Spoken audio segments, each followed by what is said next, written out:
Bonsoir à tous et encore ravi de vous retrouver sur Extension Caribbean TV et sur Journal Communautaire Le Monde pour cette nouvelle vidéo. Aujourd'hui, on va parler de la circoncision chez l'adulte. Pour ou contre, s'il y a des conséquences, est-ce positives ou négatives? Mais ce qui est le plus inquiétant, c'est de savoir s'il a des conséquences sur la sexualité. Déjà, bienvenue. Eh bien, d'après les nombreuses recherches qu'on a effectuées, le sujet de la circoncision est un sujet qui revient très régulièrement. Alors évidemment, la circoncision n'est pas un problème de santé sexuelle direct. On peut considérer que c'est un problème urologique aussi, mais c'est quand même sur une zone sexuelle. D'où l'importance de répondre à la question, est-ce que ça peut modifier la vie sexuelle ou pas? D'abord, c'est quoi la circoncision? La circoncision, c'est l'une des plus anciennes interventions chirurgicales au monde. Médicalement, on l'appelle le postectomie, c'est-à-dire l'ablation totale ou partielle du prépuce qui n'est autre que la peau qui entoure le gland.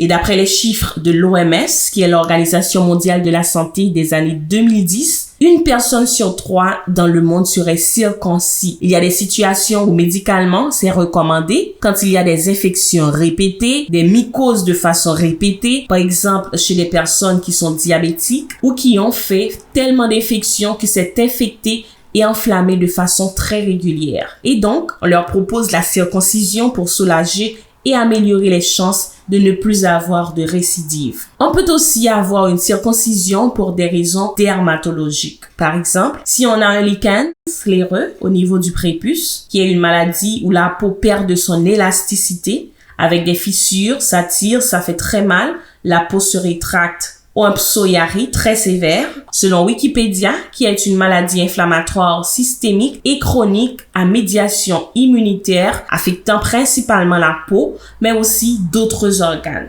Quand c'est sur le prépuce, on peut proposer à ce moment-là la circoncision. Parfois, c'est aussi pour des raisons plus graves, comme des cancers. Ça existe des cancers sur ce niveau et quelquefois, c'est suite à des phimosies qui est l'étroitesse du prépuce empêchant de découvrir le gland. Il est une action du pénis ou du clitoris. C'est très compliqué, en particulier le paraphimosie. Le paraphimosie, c'est quand la peau du prépuce descend en dessous du gland et on ne peut plus la remonter. Et ça va étrangler le gland qui va augmenter de volume. Il y aura un œdème dans le gland et ça sera encore plus difficile.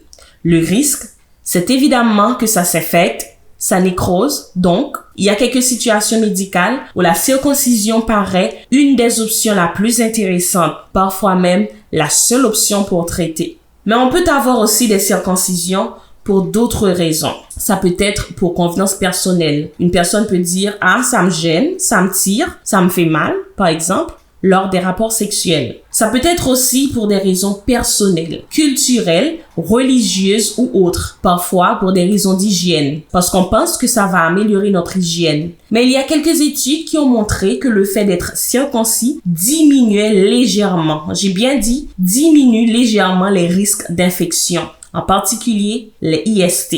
Parce qu'en fait, ce n'est pas suffisant pour protéger contre les infections, mais ce n'est pas suffisant pour le considérer comme protecteur réellement d'un point de vue médical, même s'il y a une légère amélioration contre les infections. Est-ce qu'il y a des risques à cette intervention chirurgicale à la postectomie? La circoncision, comme c'est une intervention qui est bénigne, d'un point de vue purement physiologique, médical, elle est banalisée et pourtant, on peut avoir des complications. On peut avoir par exemple des infections hématomes, mais c'est plutôt rare. On peut avoir une mauvaise cicatrisation qui va laisser une trace et surtout laisser une sorte de douleur qui persiste. Et ça, c'est quelque chose qui est parfois imprévisible et on peut avoir lié à la technique même de l'intervention. On peut avoir un changement de la sensibilité au niveau du gland, pas seulement parce que, comme beaucoup le savent, quand on fait une circoncision, le gland, la muqueuse au niveau du gland va s'épaissir un peu, elle va se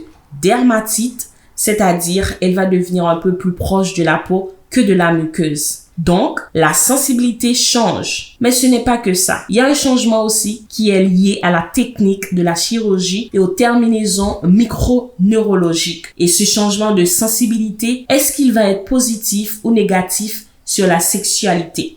C'est parce qu'il y a ces complications et ces quelques changements qui peuvent survenir suite à la circoncision que certaines personnes dans le monde considèrent la circoncision non justifiée médicalement comme une mutilation. C'est-à-dire, on a provoqué un changement pour des raisons qui n'étaient pas justifiées selon ces personnes-là, et le fait que ce ne soit pas justifié, ça provoque des changements et fait prendre des risques. Donc, c'est pour ça que vous entendez parfois certaines personnes militer pour dire la circoncision, c'est une mutilation, alors que vous avez d'autres personnes qui disent mais non, c'est un geste médical.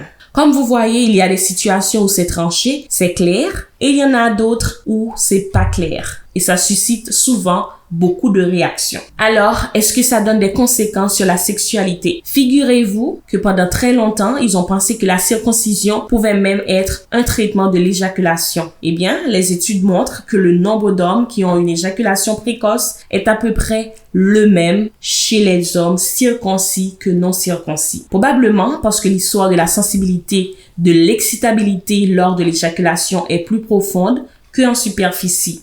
Il y a quand même quelques situations où la circoncision peut aider.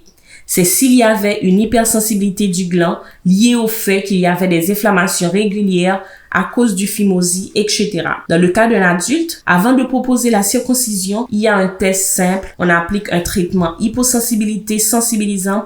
D'ailleurs, on entend souvent des personnes dire c'est un anesthésiant, comme par exemple la lidocaïne, Fortacin ou autre. Ce ne sont pas des anesthésiens. Ça anesthésie pas, ça diminue la sensibilité, c'est un hypoesthésie. Mais attention, la circoncision n'est pas proposée en première intention. Ils vont essayer d'abord des crèmes, une crème cortisone pour voir si ça peut aider, des désinfections. On va essayer des mouvements, des extensions de la peau, c'est-à-dire vous pourrez masser par exemple avec des huiles nourrissantes et vous allez faire des mouvements avec le doigt en élargissant. Sauf que c'est pas en tirant une ou deux fois dessus que le prépuce va s'élargir.